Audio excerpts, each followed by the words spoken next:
treatable. Really, it's treatable. Yes, it's treatable.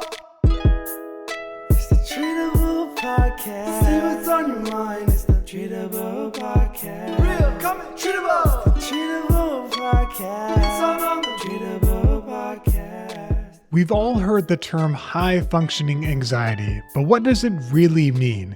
Is it just being a go-getter, or is there something more complex at play? How can someone appear so put together on the outside while feeling overwhelmed on the inside?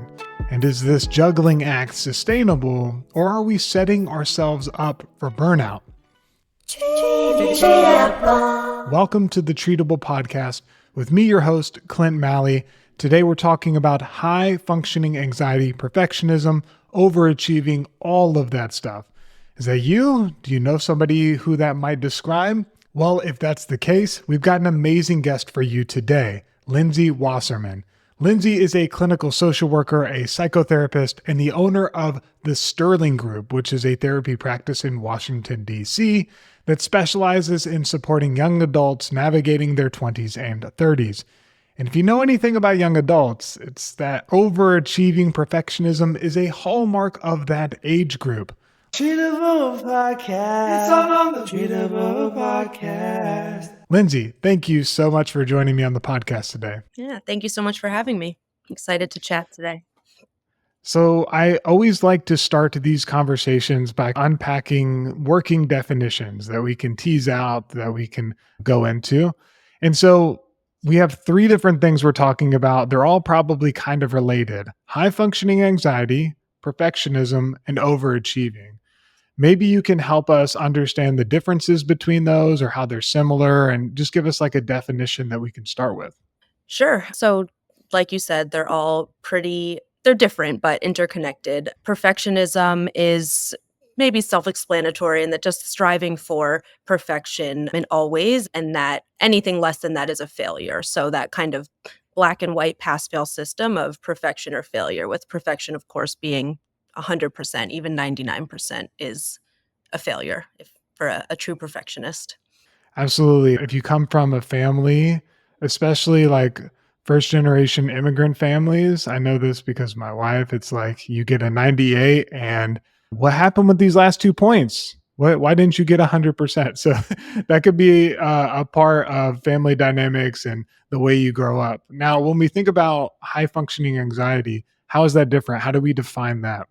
High functioning anxiety is closely connected with overachieving often, in that, success and achievement and continuing to achieve and accomplish more is the goal, and that is praised and validated, but ultimately it's driven by anxiety rather than motivation or what might be considered kind of a positive force. Is that underlying all of that is a lot of anxiety, insecurity, shame, but it feels like I'm performing so well, I'm achieving so well.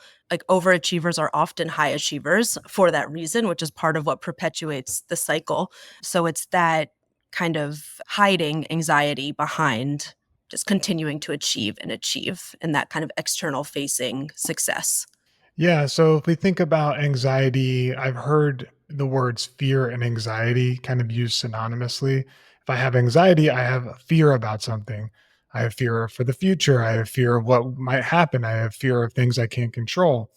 And what you're saying is that overachieving is a way to be able to cope with that fear. Can you unpack, how does someone develop this kind of cycle of being able to cope with fear with achieving things? What's the perfect storm for this kind of situation? Yeah, and I love that connection that you just made between fear and anxiety, because for our what we call our lizard brains, our very primitive brains that have been around since the start of humans, fear and anxiety are perceived and treated by our brains in the same way. So the fear and that reaction, the fight or flight that we know of, is born from that like primitive fear response.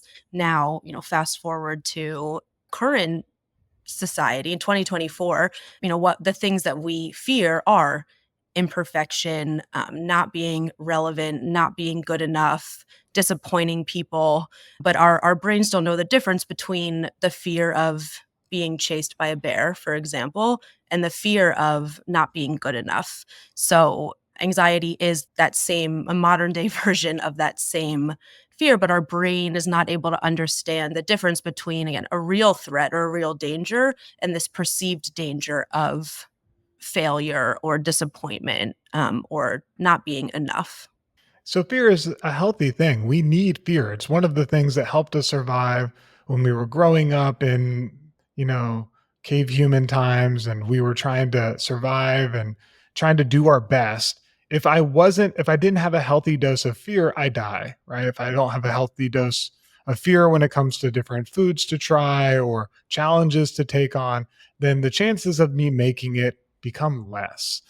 But over time, as technology has increased, the fears and the need for those kinds of fears has most of us aren't scared that if we step outside of our door that there's going to be some sort of animal that might kill us, or most of us don't fear being able to get food on our table at some point in the day and to be able to survive.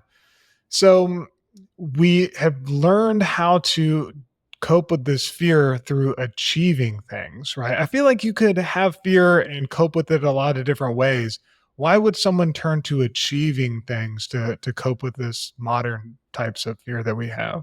Yeah, and I think it back to your question a few moments ago is how did this start?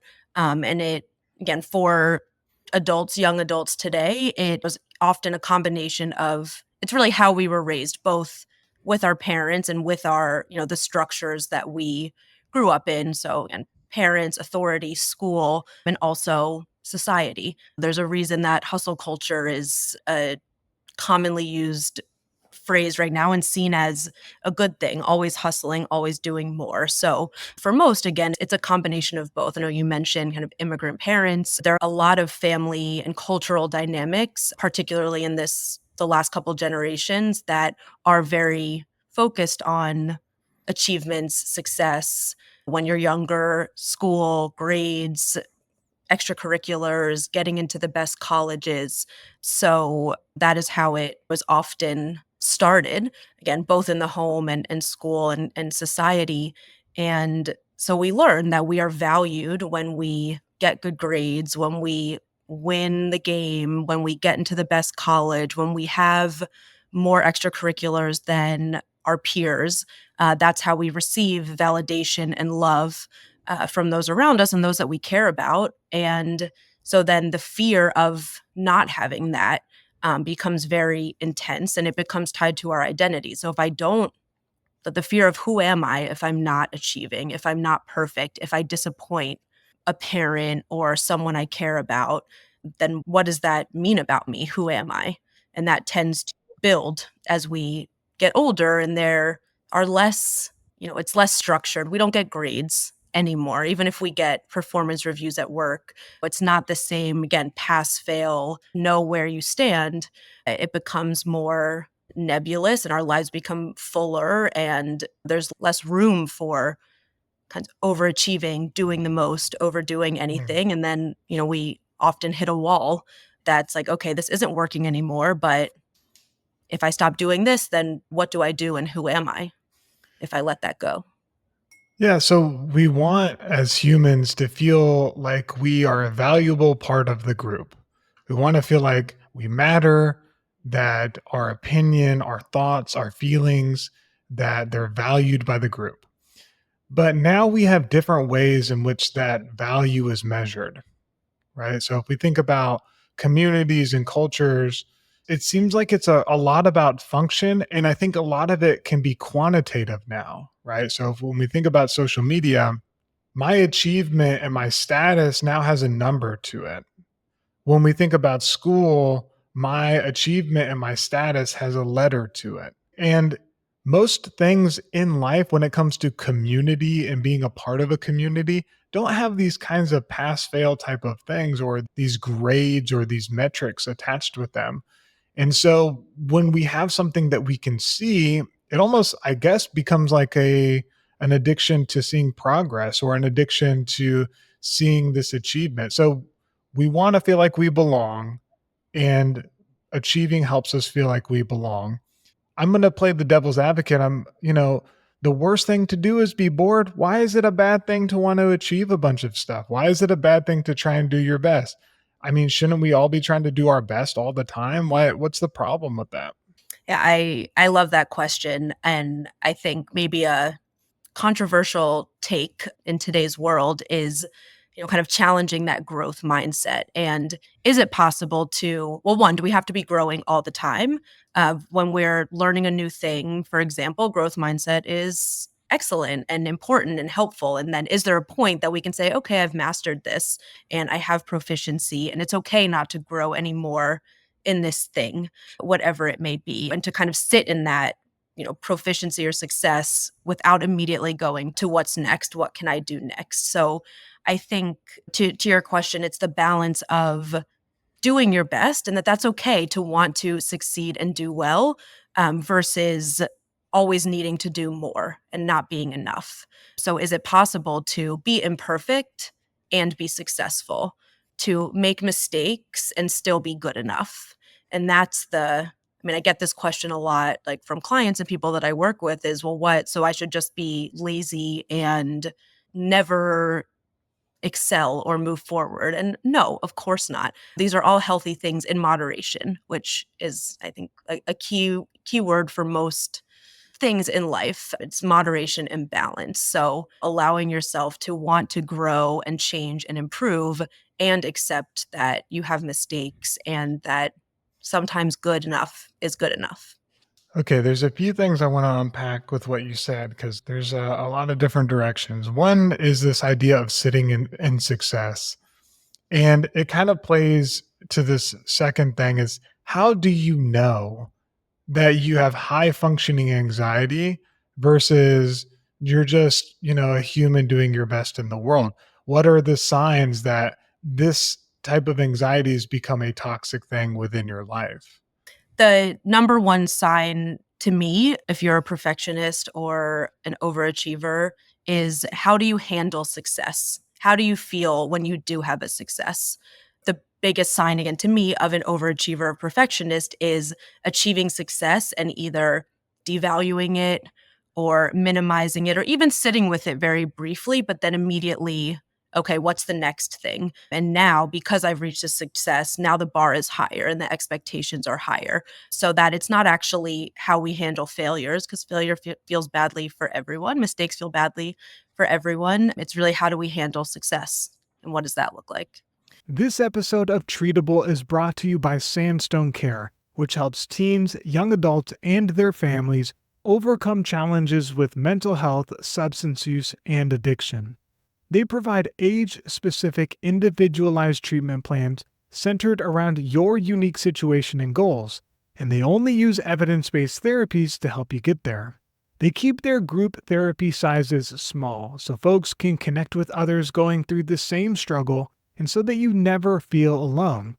They also give academic and vocational support to help you improve your grades or to get started on your career path.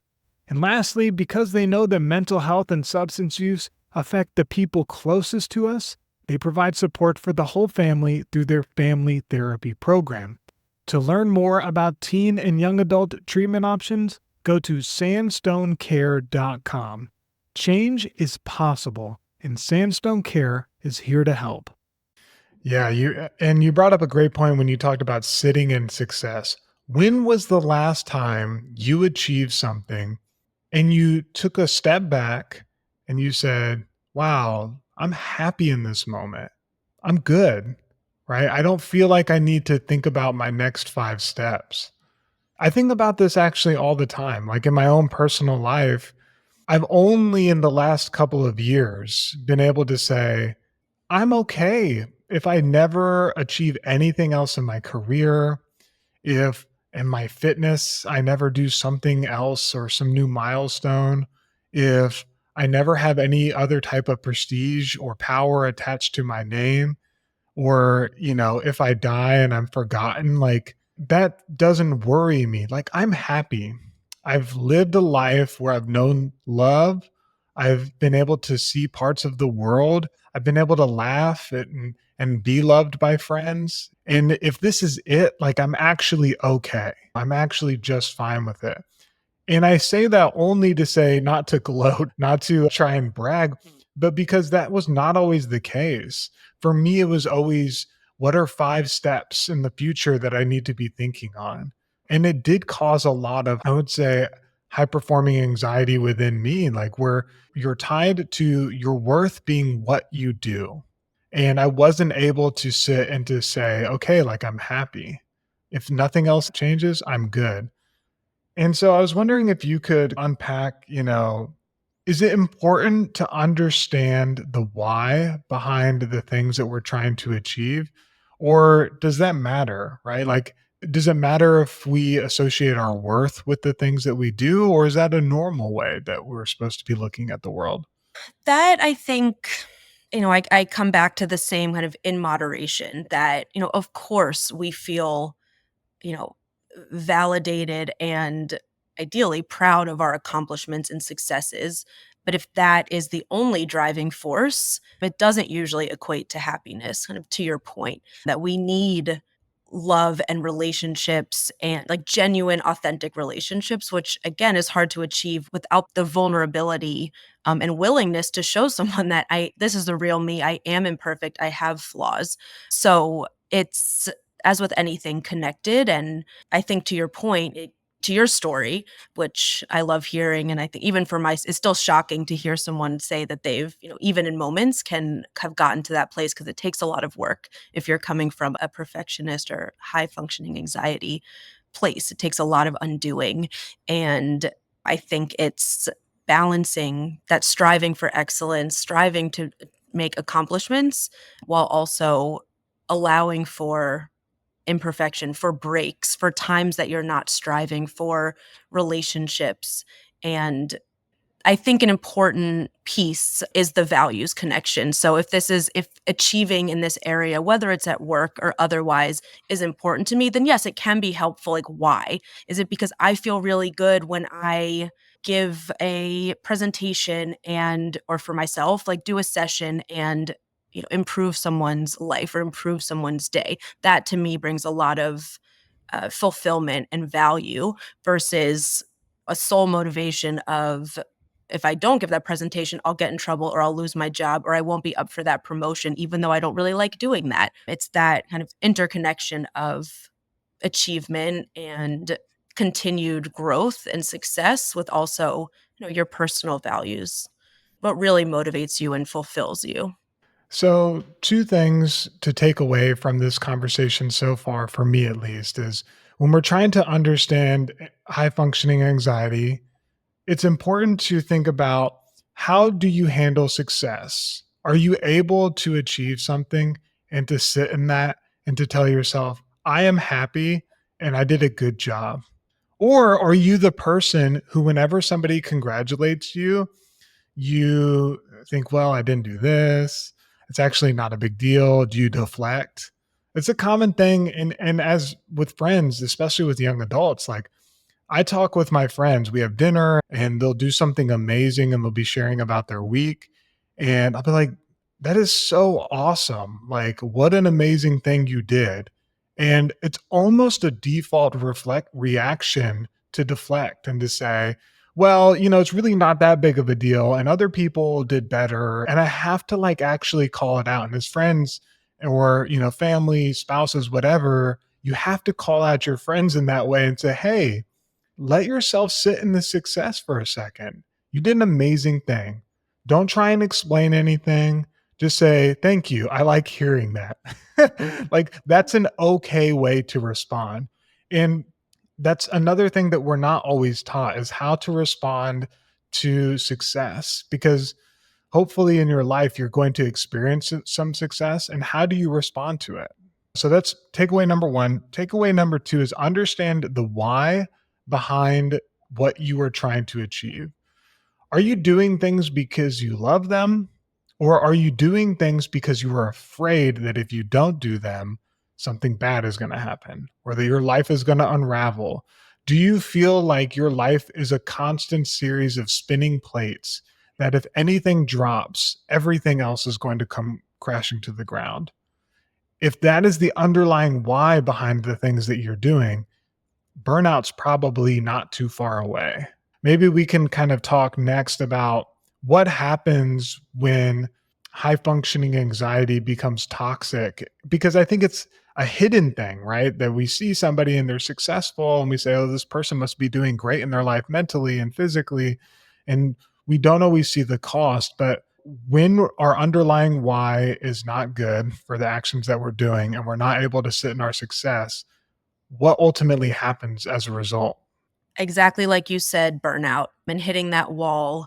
For many people, it's in their 20s or 30s for the first time that hitting that roadblock of this isn't making me happy. I don't feel good when I get a good performance review or I do something successful at work or in my life. If my driving motivator is work or doing well at work, like that's what my whole like identity and self-worth is around, but I don't love my job and I don't like what I'm doing and I'm not even when I am doing well, that's where that burnout can show its face. And I think it's, I like to say too, you don't have to love your job. That isn't a sign that you're a perfectionist or you're not a perfectionist, but you do kind of have to love your job if that's the only thing that your self worth and life is an identity is centered around. If that's the case and you don't love your job, then you're going to be unhappy. So kind of identifying that wall or that burnout of this isn't working anymore. But again, what my whole identity is wrapped up in achieving and perfectionism. And if I stop doing that, then what? And who am I? And am I not as special as I thought I was, or as I was told when I was in school, or again, extracurriculars? If I give this up, then am I irrelevant and unimportant and lazy? I think is the other word that Yeah. we love to throw in for ourselves. Yeah. So when we think about anxiety, if we replace the word anxiety with fear, there can be many different types of fear. I think there's two fears that I was hoping you could speak on. One is the fear of insignificance. And you kind of touched on this, but it's the idea that when I die, will my life have mattered? Is anything that I'm doing actually more important than just today? Mhm. Will people remember me? How will they talk about me? Or am I just going to fade away? Have you seen this with working with clients, like this fear of insignificance and how it relates to anxiety? I see this a lot, particularly in that transition, into adulthood, which textbooks would say is 18 to 24. For us, we think that transition takes many years, if not decades. I've rarely met a 24-year-old that was fully confident and fulfilled and had their identity and their whole lives ironed out and without any kinks left. I think that question of, yes, what do I bring? What am I relevant? Am I important?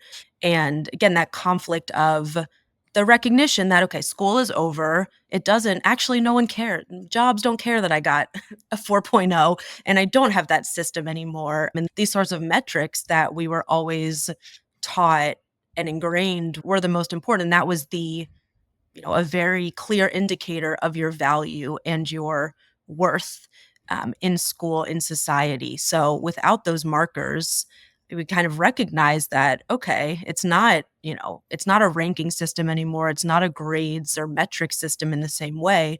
So how do I prove that I'm relevant? Because that need to prove it is still there without the same structure. And even again, potentially some recognition that, okay, that wasn't the most healthy, and maybe I don't want to be recognized for how well I did in school or what my position is at work. But if not that, then what? Yeah, and for things that are more complicated, this from a pass fail grade level number standpoint, it's going to make you struggle, right? So you'll see this oftentimes with guys in relationships where they'll say, I'm doing this and this and this, and I feel like she just doesn't get it or she doesn't appreciate it.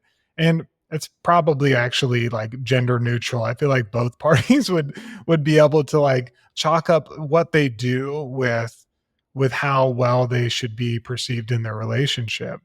And we're uncomfortable with things that we can't quantify.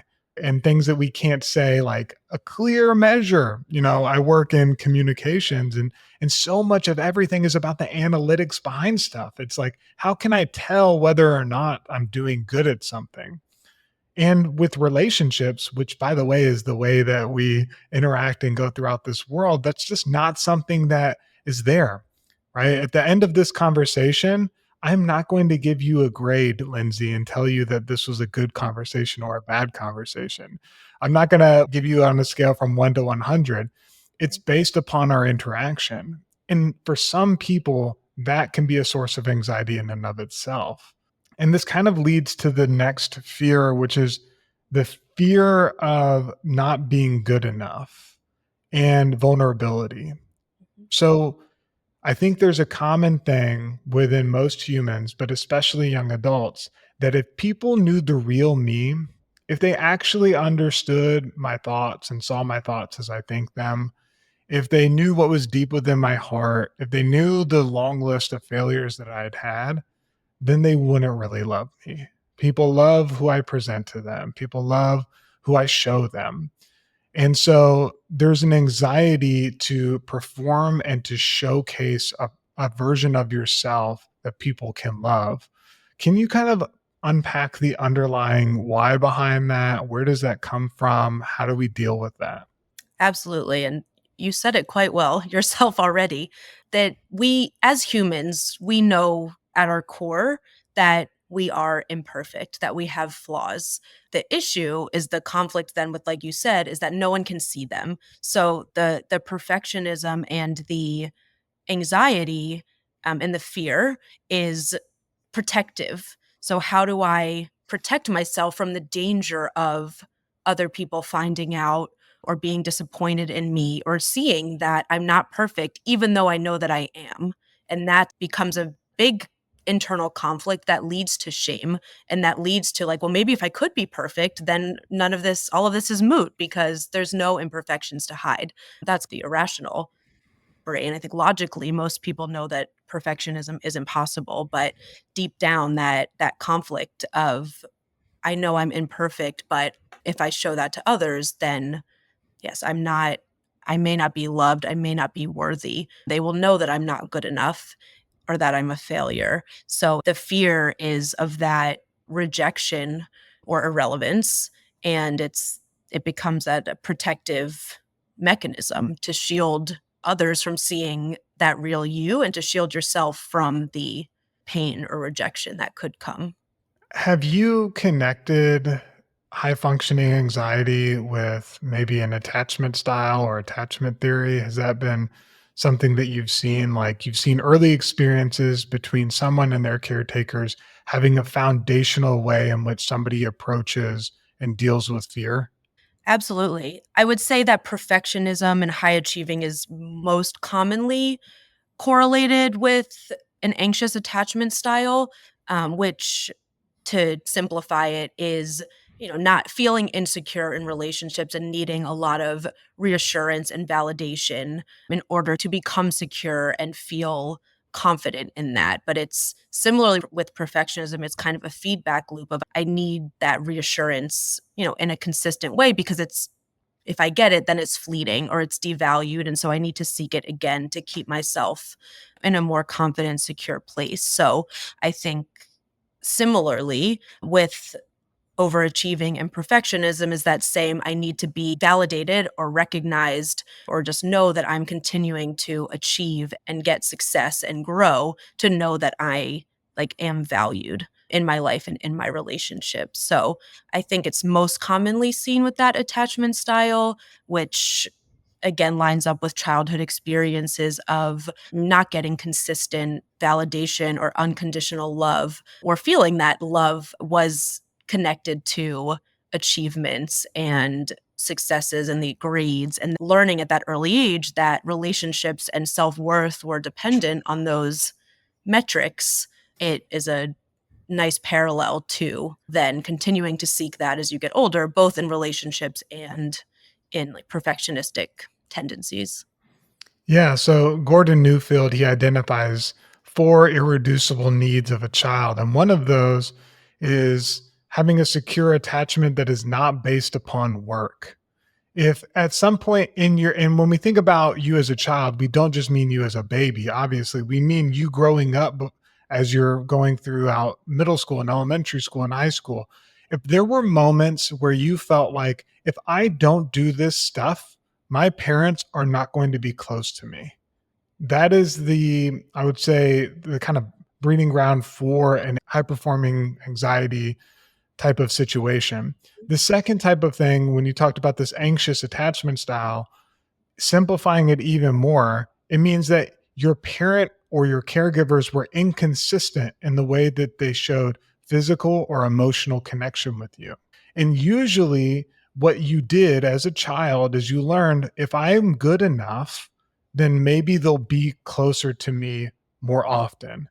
If I can just be a good child or a son or a daughter, then they'll really love me the way I need to be loved.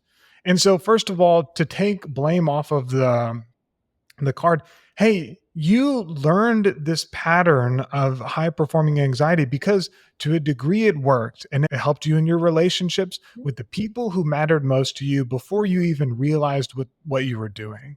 And you carried that on into your life. And you now find yourself in situations where you are also trying to get love by doing things. So, at the very core of it, it comes from this unfulfilled ability to feel enough and loved despite effort. Am I missing anything here? No, I think that was very well said and simplified. I like to add as well that remember that kids' brains are underdeveloped and simplified. So for a child, things are black, white, good, bad, right, wrong. So children's brains don't have the same nuance and sophistication to say, I got a bad grade, mom's mad at me, but it's okay. She still loves me. It becomes like good, bad, right, wrong. And then those sorts of, even as our brain then develops and we're able to, have more nuanced thoughts and feelings and relationships, that is, ingrained from such an early age that it does kind of cement there for a lot of people. Yeah. Okay. So the title of this podcast is Treatable, and it's because we're big on bringing out and bringing awareness to common mental health challenges and then talking about how they're treatable. So we've done a really good job of painting the picture of high performing anxiety, the challenges, where it comes from. But what do you do? Like, how do you go about being able to get yourself back on track or to unlearn some of this patterns of behaviors that have led to this? Yeah, I love that piece of it because I think most of the time the question from clients or people I work with is, so like, am I doomed? Sounds like this has been ingrained since I was a kid and now I'm stuck. And it is treatable and it is fixable. It takes a lot of work, and mostly a lot of the work is sitting in discomfort and sitting in vulnerability, which is again that really what all the fear is about that we're trying to avoid. So it sounds simple, but that is the most emotionally difficult part of it. The pieces that kind of I work with my clients around, the first foundation is just mindfulness, and is there awareness of what's happening internally? If there's not, then that's the foundation of being able to sit in your thoughts, sit in your feelings. And that in and of itself for a high achiever, overachiever is very difficult to kind of sit still, but to practice just noticing and observing what's happening inside, noticing perfectionist thoughts, noticing overachieving thoughts and identifying them and acknowledging them, allowing them to be there without kind of chasing them down the rabbit hole. So the first step is just kind of observing and taking note of what's there. And from there is the vulnerability piece. So that again, sitting with being yourself, being flawed, being imperfect, and with safe people, like allowing that to show and to be okay, and allowing yourself to be imperfect and sit with that. Just sit with the discomfort of that, sit with a mistake, sit with a success. Both are uncomfortable, like we talked about. Letting yourself admit to yourself and to others that you are flawed. And back to mindfulness, what happens? How do you feel? What is the discomfort? And just building. The thing is, we avoid discomfort so much that it reinforces how scary it is. And the more we do it, even in short bursts, we kind of desensitize and show our brains that, okay, this is a perceived danger. It feels very uncomfortable. I can get used to it. I can show my brain that it's not a real threat. So identifying that difference between danger and discomfort. Okay, so we've got two steps to overcoming high performing anxiety. The first one is mindfulness, being aware of your thoughts and feelings when you are achieving success, but also when you make mistakes, and just being able to say, how does my body feel? What are the things I'm telling myself? How much am I thinking this way? Is this like something that happens once in a while, or is this actually running in the background of my brain all the time? And then the second step is to allow yourself to be vulnerable, to be able to say, okay, I have done something that is not perfect. And I am also not exploding. I am not being apparated away from this world. I am not being cast out by my peers. Nobody is telling me that I'm a failure. Mindfulness and then being vulnerable, you make it sound so simple though. You make it sound like, hey, I just need to be aware of my thoughts and then sit in them, even though it's uncomfortable. Do you ever get pushback from this process? And like, what are the key things to someone being successful through these two steps? Or is there another step that we need to know about? Absolutely pushback. I like to say that the steps are simple, but the work is extremely hard to manage and to tolerate. The third piece that we didn't talk about is self compassion, which is also often very hard for overachievers and perfectionists. So you mentioned in the mindfulness, like what am I thinking? What am I feeling? What am I saying to myself? So that's where the practicing self compassion, which also feels like a simple, too good to be true step. But it is, again, really hard for people to allow for kindness to themselves like they would treat a friend who, makes a mistake or exposes a flaw. So trying to use it's so much harder to use that voice for ourselves. And there's a lot of inner critic work and other pieces to the puzzle, but to simplify it, it is just noticing, how are you talking to yourself? Are you being a supportive coach or a friend when you make a mistake, or are you being a drill sergeant or punitive teacher? And that just allowing, because again, it's going to be hard, it's going to be painful, and you're going to make mistakes in this process of learning how to make mistakes. So that narrative and that rhetoric that you're using towards yourself is really important. If you make a mistake and then you beat yourself up indefinitely, that's not going to encourage you to try it again. So paying attention to that, the voice that you're using with yourself, and trying to even slowly shift it towards just something that is kinder and more forgiving or fair. I like to sometimes fair feels easier for people to swallow than compassion.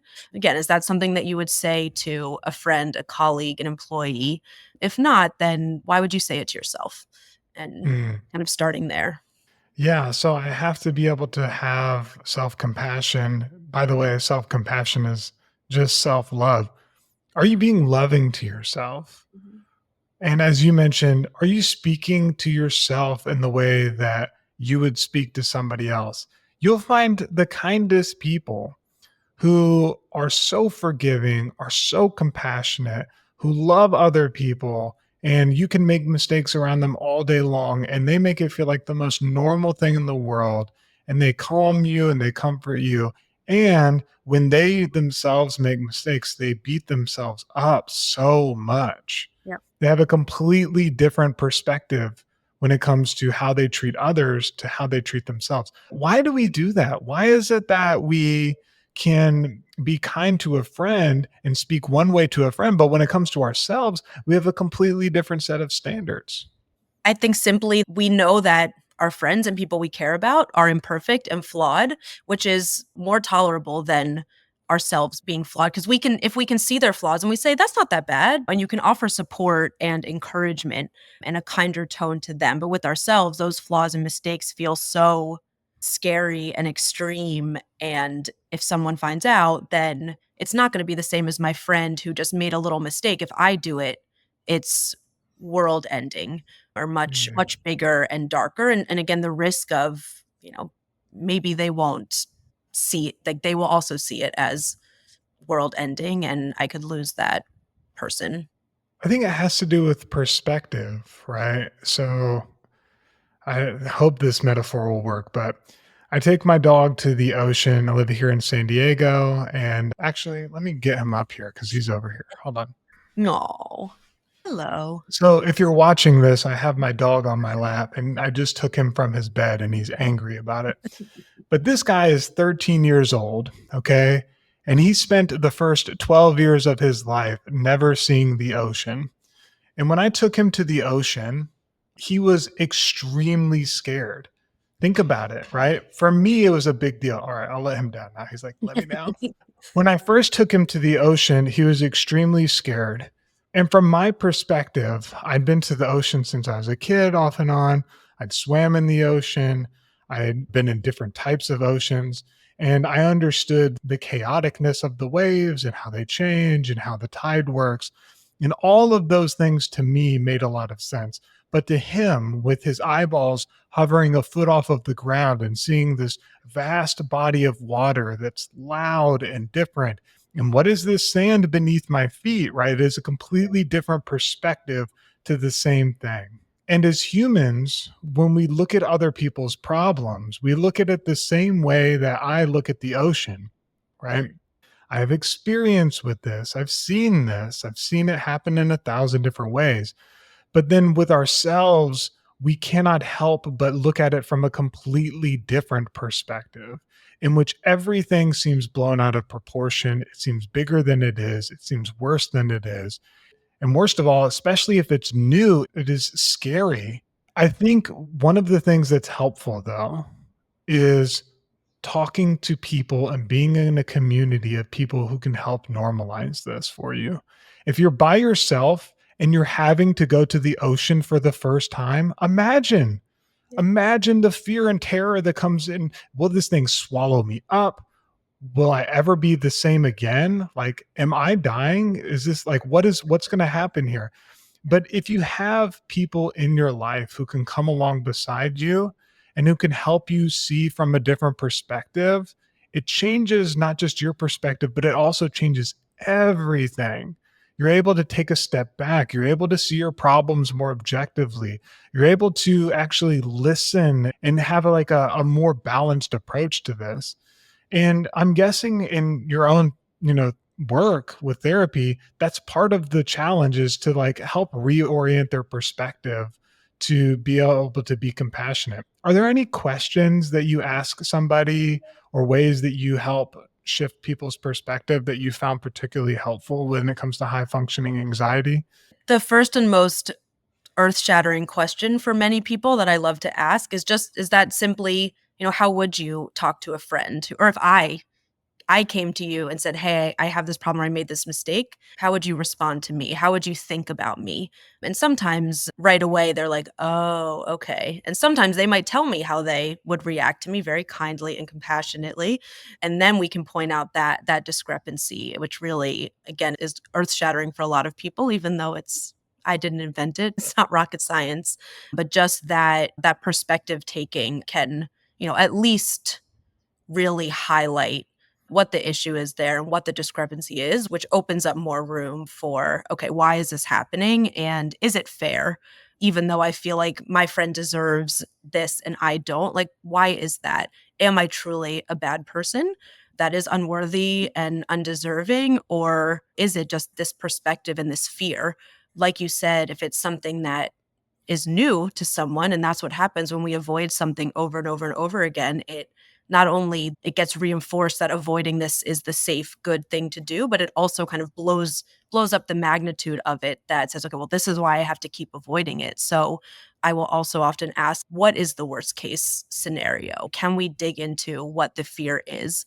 And sometimes there isn't. It's just kind of this nebulous, scary thing. And sometimes there is a real, rational or not, fear about rejection or losing their job. And we can explore that a little bit. And it also usually comes down to, well, what is the likelihood of this happening?